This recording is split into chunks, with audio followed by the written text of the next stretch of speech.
కష్టపడి చదువుకున్నారు, కష్టపడి అంబేద్కర్ బాటలో నడిచారు, వాళ్ళలో చదువుకుని ఉద్యోగాలు తెచ్చుకుంటున్నారు, వాళ్ళ కష్టానికి ఫలితం అనుభవిస్తున్నారు. అయినా ఒకరిద్దరికి ఉద్యోగం వచ్చినంత మాత్రం కులం అంతా బాగుపడుతుందా? వాళ్ళ పనులన్నీ కూడా పేదరికంలో మగ్గుతున్నాయి, వాళ్ళ పనులన్నీ కూడా నిరుద్యోగంలో మగ్గుతున్నాయి. ఎంఏలు చదివిన వాళ్ళు, పీజీలు చేసిన వాళ్ళు, ఇంజనీరింగ్ చదివిన వాళ్ళు ఉద్యోగాలు లేక కూలీనాలు చేసుకుంటున్నారు. మా మాలలో పేదరికం విపరీతంగా ఉంది. కాబట్టి వాళ్ళకి ఏం చేస్తావు? నువ్వు వాళ్ళకు కూడా 5% సపరేట్గా ఇవ్వు. అది మా డిమాండ్. నువ్వు మాదిగలు వెనకబడిపోయారంటే కుదరదు. ఇక్కడ అందరూ వెనకబడిపోయిన వాళ్ళే. కాబట్టి మీరు ఒక కులాన్ని పెంచి ఇంకొక కులం తగ్గించే విధానాలు మంచిది కాదు. ఒక ముఖ్యమంత్రిగా మీరు అన్ని కులాలను ప్రేమించండి, అన్ని కులాల పట్ల సానుకూల దృక్పథంతో ఉండండి, అందరికీ సమమైన న్యాయం చేయడానికి చూడండి. అంబేద్కర్ ఇచ్చింది పంచడం కాదు, మీరు ఇచ్చేదండి చెప్పండి. అంబేద్కర్ గారు ఆల్రెడీ ఇచ్చేశాడు ఆయన ఆల్రెడీ. అది కాదు, మీకు మా దళితుల మీద మీకు ప్రేమ ఉంటే మీరు ఏమి ఇస్తారు కొత్తగా చెప్పండి. మీకు ఇందులో రూపాయి ఖర్చు లేదు వర్గీకరణలో. మాకు 8,000 కోట్లు ఇస్తారు చెప్పండి మా ఎస్సీ సప్లాన్లో. వాటి మీద మాట్లాడదాం రండి. వర్గీకరణ చట్టం మాకెందుకు? ఇవ్వని ఉద్యోగాలకి చట్టాలు చేసి విడగొట్టి విభజించి పాలించి మీ ఓటు బ్యాంకులు పెంచుకోవడం చేసే రాజకీయం కాదు ఇది ఏంటి. కాబట్టి మీరు చేసేదేంటి చెప్పండి. మాకు ఎస్సీ సప్లాన్ నిధులు 1,000 కోట్లు రావాలి మాకు సంవత్సరానికి. అది మీరు ఎంత ఇచ్చారు? దాన్ని ఎంతమంది మాదిరికి ఏమైనా ఇచ్చారు మీరు? అది అడిగాడు అసలు మందాకృష్ణ అనేవాడు? అది అడగడు. రిజర్వేషన్ శాతం పెంచమంటే అడగడు. పారిశ్రామిక వాళ్ళు పెంచమని అడగడు. మరి బ్యాక్లాగ్ పోస్టులన్నీ ఉన్నాయి, ఎస్సీ పోస్టులన్నీ బ్యాక్లాగ్లో ఉన్నాయి, వాటిని ఫిలప్ చేయండి అని అడగడు. ఏది అడగడు. ఎంతసేపు వర్గీకరణ అడుగుతాడు. వర్గీకరణ ఆల్రెడీ ఉందగా నీకు ఎందుకు అసలు రిజర్వేషన్? ఆల్రెడీ ఉన్నది రిజర్వేషన్కి నువ్వు పంచుకోవటం ఏంటి? నువ్వు కొత్తగాడు మందాకృష్ణ. నీకు తెలివి ఉంటే, జ్ఞానం ఉంటే నువ్వు కొత్తగా ఇంకో 5% మాకు ఈడబ్ల్యూఎస్లో పెట్టమని అడుగు. నువ్వు వెనకబడిపోయి ఉంటే. నువ్వు వెనకబడ్డావని మేము అనుకోవట్లేదు. నువ్వు చెప్తే వెనకబడ్డట్టు కాదు. నువ్వు వెనకబడ్డావు, మేము వెనకబడ్డావు, అందరూ వెనకబడ్డారు, ప్రతివాడు వెనకబడ్డాడు. రెల్లిగా వెనకబడ్డాడు, అందరూ మాస్టర్ వెనకబడ్డాడు. రకరకాల మాల కులాలన్నీ వెనకబడే ఉన్నాయి, మాది కులాలన్నీ వెనకబడే ఉన్నాయి.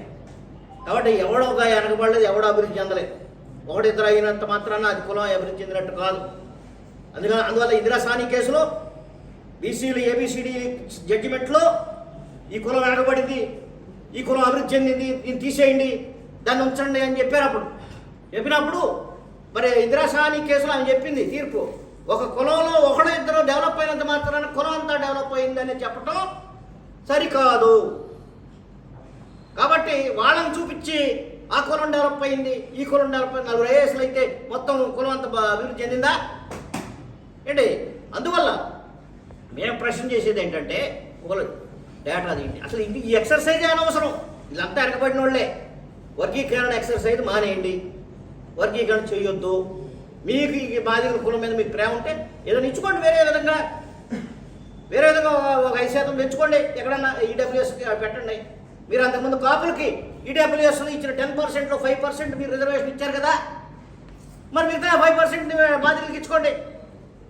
మాకేం అభ్యంతరం లేదు. మేము వాళ్ళకేం చేయొద్దని చెప్పట్లేదు. మాదిలు మా సోదరులు, మేము మా మాదిలకు వ్యతిరేకం కాదు. మాదిలు కూడా షెడ్యూల్ క్యాస్టే.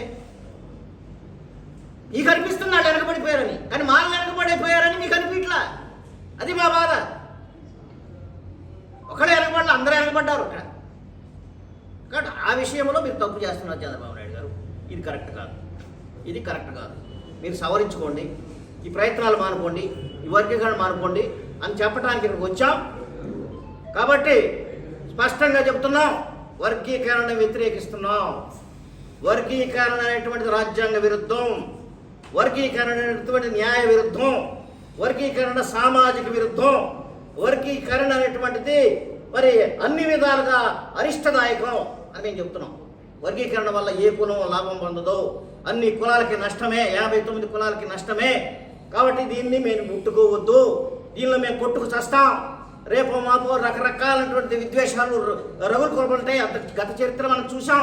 అనేక మంది చనిపోయారు, అనేక మంది గాయాలైనవి, అనేక మంది జైలు పాలయ్యారు, అనేక మంది సంఘర్షణలో మరి వికలాంగులు కూడా అయ్యారు. మరి అలాంటి ఘర్షణ సిచ్యువేషన్ మీరు క్రియేట్ చేస్తారా? మీరు అది ఆల్రెడీ ఒక అనుభవం ఉంది మీకు. మీకు ఆల్రెడీ ఇది రాష్ట్రంలో మీకు పెట్టి చాలా దెబ్బతిన్నారు. మళ్ళీ ఎందుకు దాన్ని ముట్టుకుంటారు? మందాకృష్ణ కోసం మాత్రం చేయమాకండి. మీ పార్టీ ప్రయోజనాల కోసం అయితే ఇంకో విధంగా చేసుకోండి. మేమే దానికి అబ్జెక్షన్ చేయమే. అది మీ పార్టీ, మీ అధికారం, మీరు చేసుకోండి. కానీ రాజ్యాంగం అధికారం, రాజ్యాంగం అంబేద్కర్ గారు ఇచ్చింది. ఆ అంబేద్కర్ గారు ఇచ్చినటువంటి మరి హక్కుల్ని మీరు కాలు రాస్తారంటే మాత్రం ఏ రకంగానూ మేము ఒప్పుకోము, అనుమతించం. పెద్ద ఉద్యమం చేస్తాం, పెద్ద పోరాటం చేస్తాం. రేపు జరగబోయే మాలల మహాగర్జనలో ప్రతి మాలవాడు గర్జిస్తాడు ఈ యొక్క వర్గీకరణకు వ్యతిరేకంగా అని చెప్పి సందర్భంగా మరి మీ అందరికి తెలియజేస్తున్నాను. కాబట్టి మీరందరూ కూడా రండి. మీడియా మిత్రులకు విజ్ఞప్తి చేస్తున్నాను. నేను చెప్పినటువంటి పాయింట్లు ప్రచారం చేయండి. మందాకృష్ణ చేసే తప్పుడు ప్రచారం నమ్మొద్దు. మాదిగలు వెనకబడిపోయారని కరెక్ట్ కాదు, అందరూ వెనకబడిపోయిన వాళ్ళే. కాబట్టి వాళ్ళు అతను చెప్పే తప్పుడు డేటాను నమ్మొద్దు, తప్పుడు ప్రచారాన్ని నమ్మొద్దు. ప్రభుత్వం కూడా అది పెద్దగా సీరియస్గా పట్టించుకోవద్దు. కాబట్టి ఇది నిజమైన, ఇది 30 సంవత్సరాల నుంచి ఒక తప్పుడు ప్రచారంతో మాదిగలకు నష్టం జరిగింది, అన్యాయం జరిగింది. మాలలు అన్యాయం చేశారు. వాళ్ళు ఎట్లా అన్యాయం చేస్తారండి? వాళ్ళకి ఏమైనా అధికారం ఉందా? వాళ్ళ చేతిలో ఏమన్నా అధికారం ఉందా చేయడానికి? వాళ్ళే అధికారం చేశారు. వాళ్ళు చదువుకున్నారు, 4 ఉద్యోగాలు వచ్చినాయి. అంతే, అది తప్ప? అది కాబట్టి రాష్ట్రంలో పెద్ద కులం మాలలో వాళ్ళకి ఎక్కువ వస్తాయి ఉద్యోగాలు వాళ్ళ జనాభా నిష్పత్తి ప్రకారం. రేపు వర్గీకరణ చేసినా అంతే జరుగుద్ది. మా కులానికి 10% ఉంటుంది, మీకు 3-4 వస్తుంది. మీకు దాన్ని మారుస్తాడు ఇతను. మా భయం ఏంటంటే 10% ఉన్న దాన్ని ఏమో 5% చేస్తాడు, 3-4 ఉన్న శాతాన్ని 10% చేస్తాడు. ఇతనాన్ని తప్పుడు విధానం, తప్పుడు ప్రచారం, తప్పుడు డేటా ఇచ్చి చేస్తాడు. మీరు కాదు డేటా చేసేది, కేంద్రం చేయాలి, కులగణం జరగాలి, ఎంపెరికల్ డేటా తీయాలి. ఇవన్నీ కరెక్ట్గా చేసి దాన్ని కేంద్ర ప్రభుత్వం స్టాంప్ వేసిన తర్వాతే ఆ డేటాకి ఒక రకమైనటువంటి మరి దానికి నిర్దిష్టత ఉంటుంది. మీరు ఎవడు పడతాడు ఇచ్చిన డేటాను పట్టుకుంటూ ఇచ్చేస్తే కుదరదు. మీరు చేయండి, మంచిదే. మీ చేస్తే 2 రోజులు కొట్టేస్తుంది కోర్టు.